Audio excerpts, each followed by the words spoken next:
നമസ്കാരം. ഇന്നത്തെ 10 പ്രധാന വാർത്തകളിലേക്ക്. തൃശൂർ പൂരം കലക്കലിൽ തുടരന്വേഷണത്തിന് മന്ത്രിസഭാ യോഗത്തിൽ തീരുമാനം.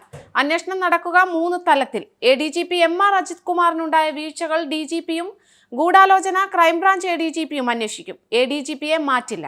സംസ്ഥാന രാഷ്ട്രീയ തലത്തിൽ വിവാദ വിഷയങ്ങൾ ഒന്നൊന്നായി കത്തിപ്പടരുന്നതിനിടെ നിയമസഭാ സമ്മേളനം നാളെ മുതൽ.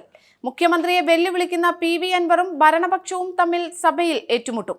അൻവറിനെ പുറത്താക്കിക്കൊണ്ടുള്ള കത്ത് CPM ഉടൻ സ്പീക്കർക്ക് നൽകും. ക്ഷേത്ര സംബന്ധമായ ആചാരമല്ലാത്തതിനാൽ എരുമേലി ശാസ്താക്ഷേത്ര പരിസരത്തെ പൊട്ടുകുത്തൽ ഇനി മുതൽ അനുവദിക്കില്ല.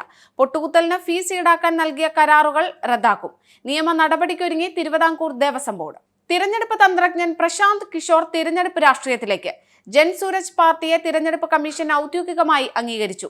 പാർട്ടിയെ നയിക്കുന്നത് മനോജ് ഭാരതി. ബീഹാർ നിയമസഭാ തെരഞ്ഞെടുപ്പിൽ എല്ലാ സീറ്റുകളിലും പാർട്ടി മത്സരിക്കും.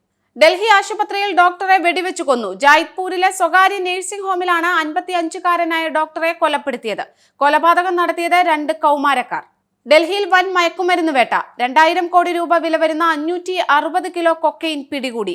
4 യുവാക്കളെ അറസ്റ്റ് ചെയ്തു. ലഹരി സംഘത്തിന് പിന്നിൽ അന്താരാഷ്ട്ര മയക്കുമരുന്ന് സംഘമെന്ന് ഡൽഹി പോലീസ്. സന്ദർശക നിയമങ്ങളിൽ മാറ്റം വരുത്തി യൂറോപ്യൻ യൂണിയൻ. ഇതര രാജ്യങ്ങളിൽ നിന്നുള്ള സന്ദർശകർക്ക് യൂറോപ്യൻ യൂണിയനിൽ പ്രവേശിക്കുന്നതിനും പുറത്തു പോകുന്നതിനും പുതിയ നടപടിക്രമങ്ങൾ പാലിക്കേണ്ടി വരും. നവംബർ 10 മുതൽ പ്രാബല്യത്തിൽ വരുന്ന നിയമം ബ്രിട്ടീഷ് പൗരന്മാർക്ക് തിരിച്ചടിയാകും. പടിഞ്ഞാറൻ ലണ്ടനിൽ സ്കൂളിന് സമീപം നടന്ന ആസിഡ് ആക്രമണത്തിൽ 14 വയസ്സുകാരിയായ പെൺകുട്ടിക്ക് ഗുരുതരമായി പരിക്കേറ്റു. കൂടെയുണ്ടായിരുന്ന 16-കാരനായ മറ്റൊരു കുട്ടിയും പരിക്കുകളോടെ ആശുപത്രിയിലാണ്.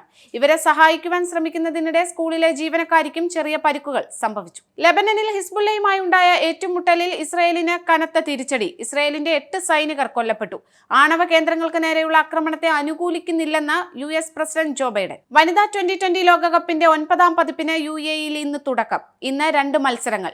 ഉദ്ഘാടന മത്സരത്തിൽ ബംഗ്ലാദേശ് സ്കോട്ട്ലൻഡിനെയും പാകിസ്ഥാൻ ശ്രീലങ്കയെയും നേരിടും.